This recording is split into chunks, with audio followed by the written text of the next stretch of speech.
Hello, என்ன என்ன சொல்லணும்னு தோணுதா?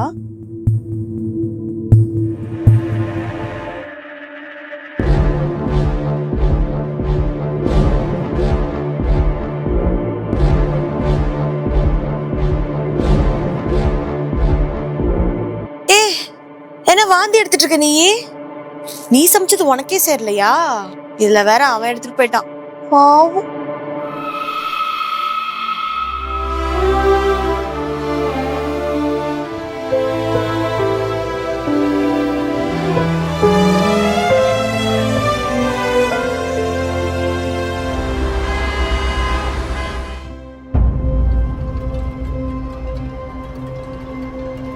மேடம் என்னங்க மேடம் உங்களுக்கு என்ன பிரெக்னன்சி கிட்ட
நில்லு. என்ன நீ பாட்டு காலையில வாந்தி எடுக்கிற, போற வர, உள்ள போய் முணங்கிட்டு இருக்க? உடம்புக்கு ஏதாவது முடியலையா என்ன? ஹாஸ்பிட்டல் இருந்தா கூட்டிட்டு போட்டா?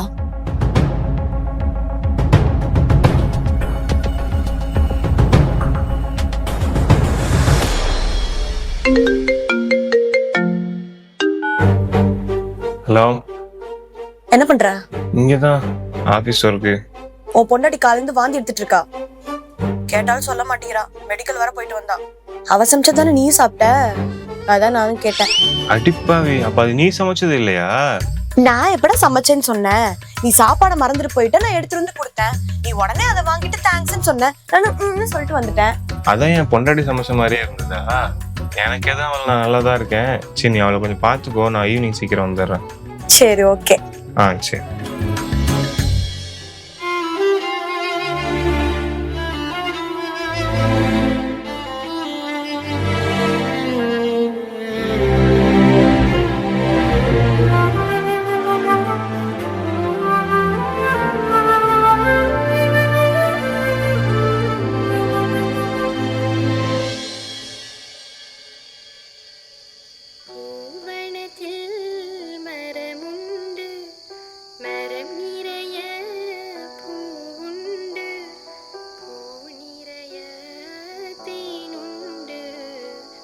என்னாச்சு, உடம்பு சரியில்லையா?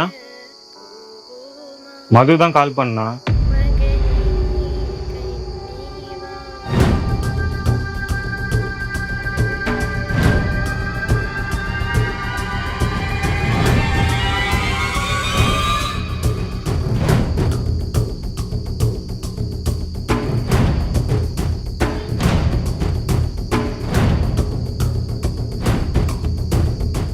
கூட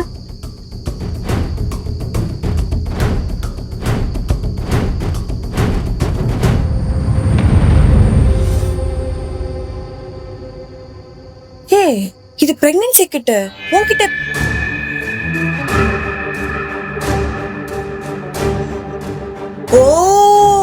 உன் பொண்டாட்டி கன்சீவா இருக்காடா. என்னடி சொல்ற? ஆமா, பிரெக்னன்சி கிட்ட அது.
ஓவரா பெர்ஃபார்ம் பண்ணாத.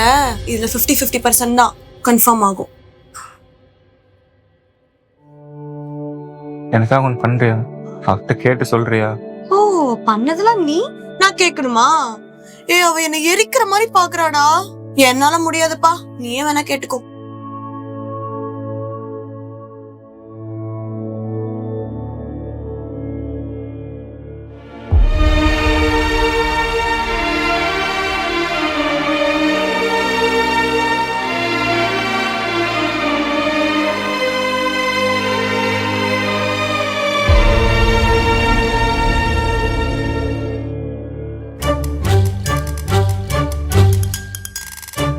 இப்படியே பார்த்துக்கிட்டு இருந்தா எப்படி? என் கண்ணை பத்தியா? நைட்டு ஃபுல்லா தூங்கவே இல்லை. உன்னை கேளுனாலும் கேட்க மாட்டேற. 10க்கு 50-50 சான்ஸ்னு சொல்ற. எனக்கு மண்டை வெடிக்குது. ஆமா, இந்த மாதிரி டைம்ல எல்லாம் இந்த சின்ன சின்ன சிம்டம்ஸ் எல்லாம் இருக்கும்ல, அதை வச்சுதான் கண்டுபிடிக்க முடியுமா? எனக்கு என்ன தெரியும்? நான் என்ன முன்ன பின்ன பிரெக்னென்ட் ஆயிருக்கேன். ஒரு ஐடியா இருக்கு. இது ரொம்ப ஓல்டு ஐடியாவாச்சே. ஒர்க் அவுட் ஆகுமா? ஒர்க் அவுட் ஆகும். சரி, போறேன். ஏண்டி, இது ஒர்க் அவுட் ஆகும்? ஆகும்.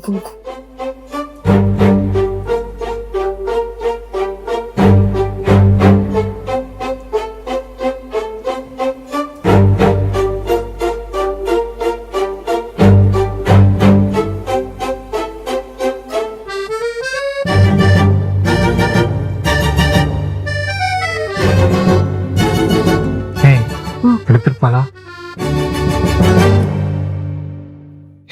பாரு,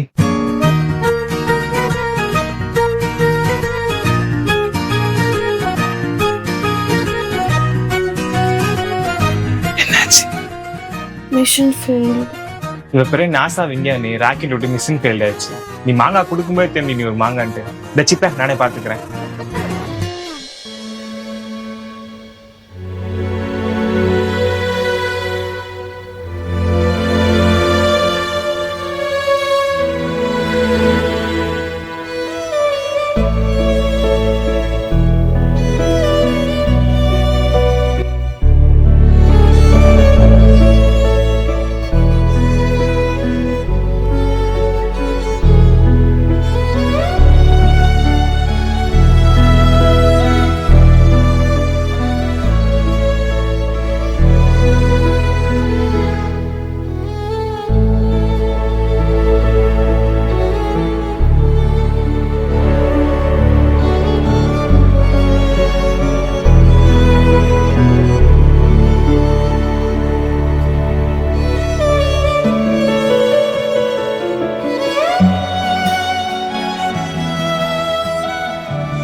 இவர் ஏன் இப்படி பண்றாரு?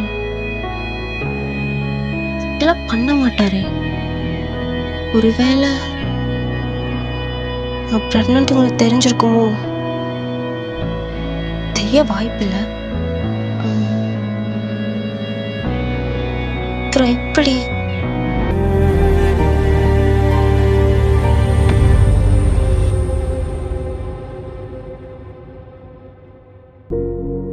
ஹலோ, சொல்லுங்க ஜெய். சார், இன்னைக்கு ஒரு நாள் லீவ் வேணும். லீவா? என்ன, எப்பவும் லீவ் எடுக்க மாட்டீங்க? இல்லை சார், ஒரு எமர்ஜென்சி, அதனால தான். ஜெய், ஏதாச்சும் கோவமா என்ன? இல்லை சார், கோவம்லாம் எதுவும் இல்லை. நான் அதை அப்பவே மறந்துட்டேன். வீட்டில் கொஞ்சம் ஒய்ஃபுக்கு உடம்பு சரியில்லை, அதனால தான். சரி, ஓகே ஜெய், பாருங்க. சரி சார், தேங்க்யூ. அண்ணா, சொல்லுமா. ஸ்டொமக் பெயினுக்கு டேப்லெட் வேணும்ண்ணா. அப்புறம் நைட் என்னமா சாப்பிட்டீங்க? டீ தானா குடிச்சேன் மார்னிங். நேத்து பிரெக்னன்சி கிட் வாங்கிட்டு போனேன். பாசிட்டிவ் தான் காமிச்சிச்சு. அதுக்கப்புறம் தான் வலிக்குது. அதனால இருக்கிறதுக்கு வாய்ப்பு இல்லைம்மா. நீங்க வேணா டாக்டர் ஏதாவது போய் கன்சல்ட் பண்ணி பாருங்களேன். எவ்வளோ ஆகும்னா? என்னம்மா, நீ அங்க வந்து போற டாக்டரையும் ஹாஸ்பிட்டலுக்கு பொறுத்துமா ஒரு 5 ரூபா 10 ரூபா ஆகும்னு நினைக்கிறேன். சரிங்க.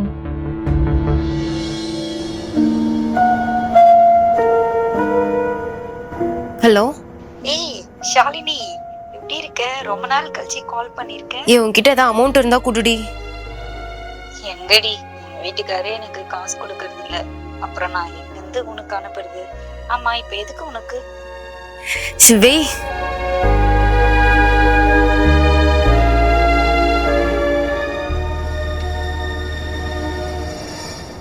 மறி கொழுந்தே ஏ மல்லிகை பூவே.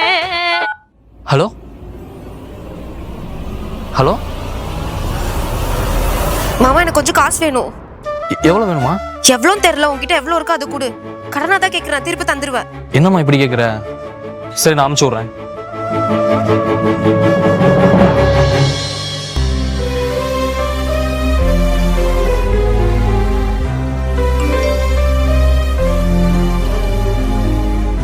என்னண்ணே, நான் காசு கேட்ட இல்லைன்றீங்க, வேற யாரோ கேட்டாங்கன்னு அனுப்பிச்சுடுறீங்க. டேய், அது யாரோ இல்லடா.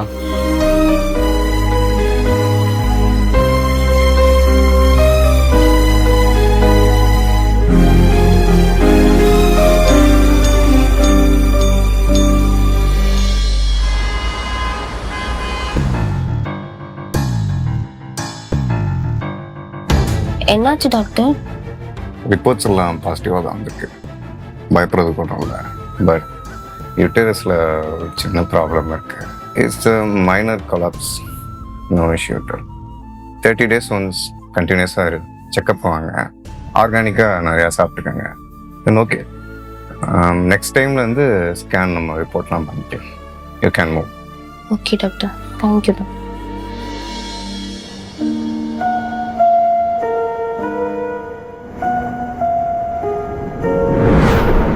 எத்தனை வாட்டி சொல்லியிருக்கேன் பார்த்து வேலை செய்யணும்ட்டு. இப்போ பாரு, தேவையில்லாம சுளுக்கு பிடிச்சிக்கிச்சா? இங்க பாத்து.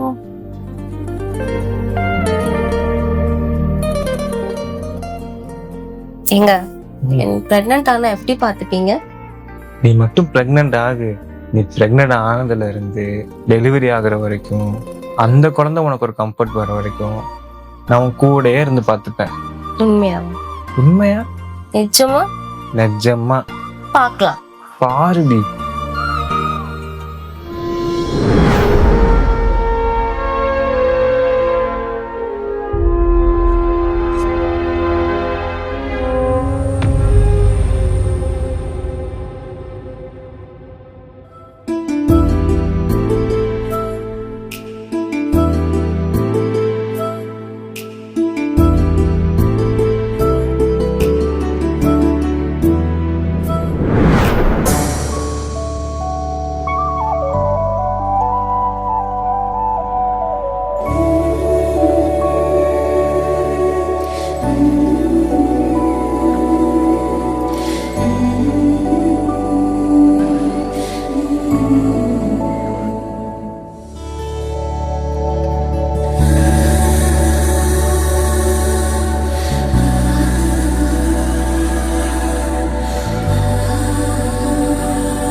டேய், என்னன்னு பாடுறான்?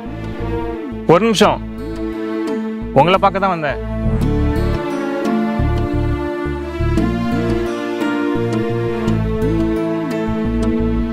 சொல்லுங்க.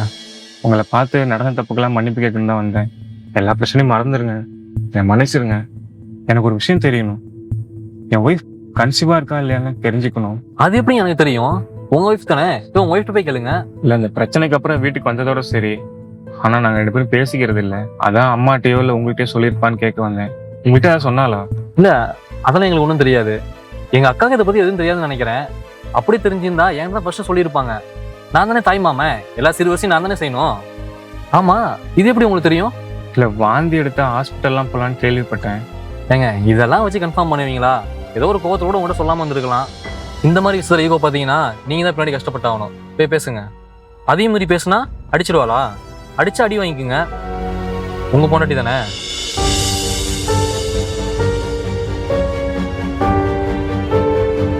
சரிங்க, ரொம்ப நன்றி.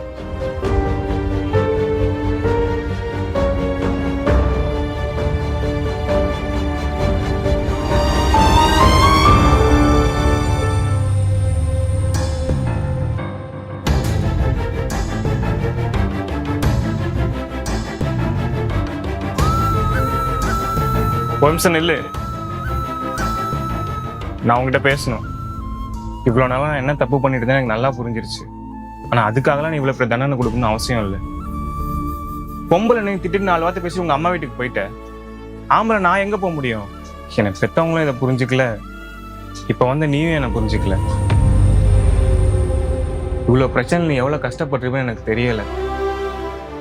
ஆனால் இப்போ நான் கஷ்டப்படும் போது அவன் வலி என்னன்னு எனக்கு தெரியுது. எல்லாத்துக்கும் என்னை மன்னிச்சிரு. ஆனால் எனக்கு ஒன்று மட்டும் தெரிஞ்சுக்கணும். நீ ப்ரெக்னெண்ட்டாக இருக்கியா இல்லையா? ஓ, இதெல்லாம் எனக்காக பண்ணல, குழந்தைக்காக தான் பண்ணியிருக்க. நான் ஏதாவது வேலை பார்த்து ஸ்ட்ரெயின் பண்ணா குழந்தை கலைஞ்சிருங்கிற பயத்துல தானே இதெல்லாம் பண்ண. இப்ப கூட என் மேல அக்கறை இல்லை உனக்கு.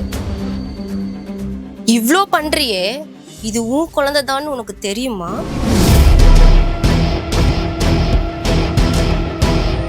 பயப்படாத, நான் சும்மா தான் சொன்னேன்.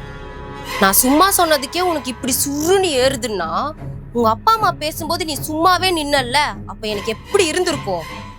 அந்த வலி எப்படி இருக்குன்னு காமிக்கிறதுக்கு தான் நான் அப்படி பேசினேன். இவ்வளோ நாள் இப்படி நடந்துக்கிட்டு இப்ப நீ நல்லவன் ஆயிட்டா நான் உன்னை ஏத்துக்கணுமா? நடந்த தப்பு எல்லாத்தையும் மறந்துடு.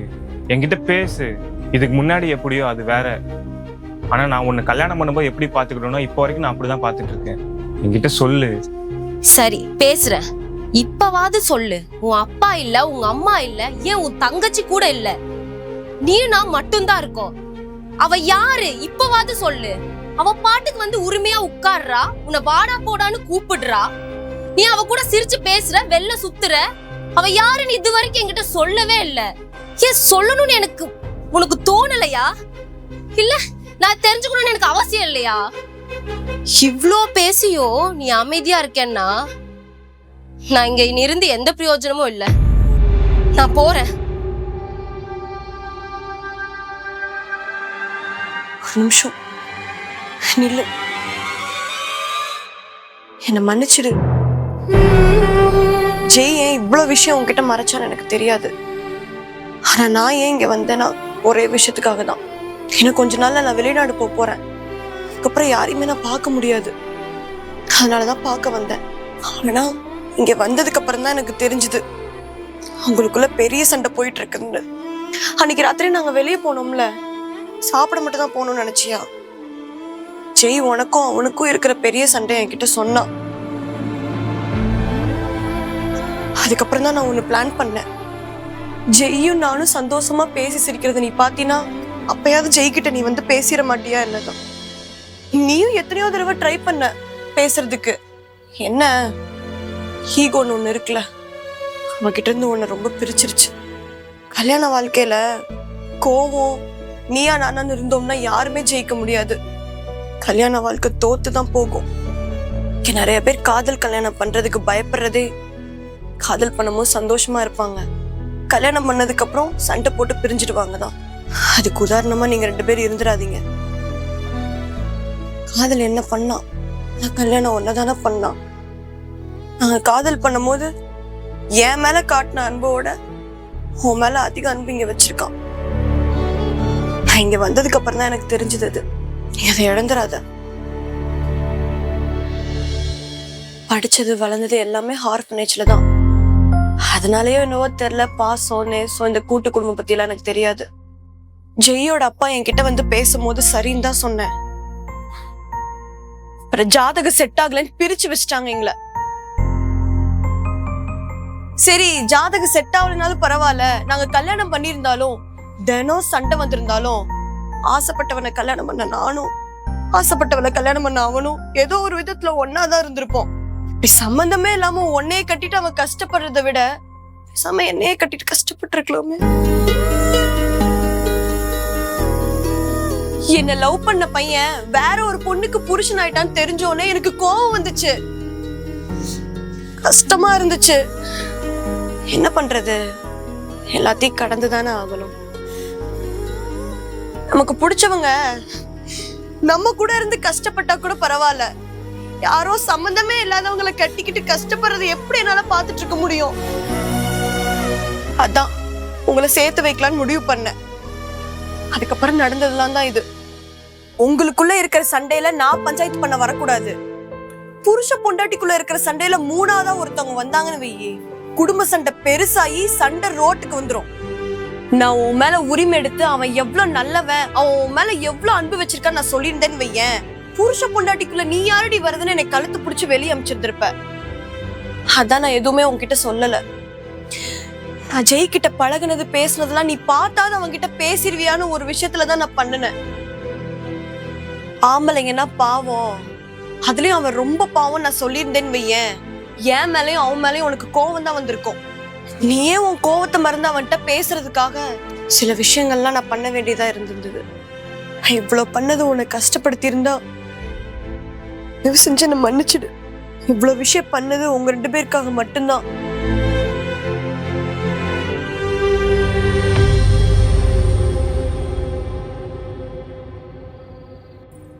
கண்கள் தீரக்கும் எந்தன் மனமே, இங்கு நீ தூங்கி கிடந்தா காதல் தூளிர்க்கும் இந்த நொடியே, இங்கு நீ உறைந்திருந்தாய்.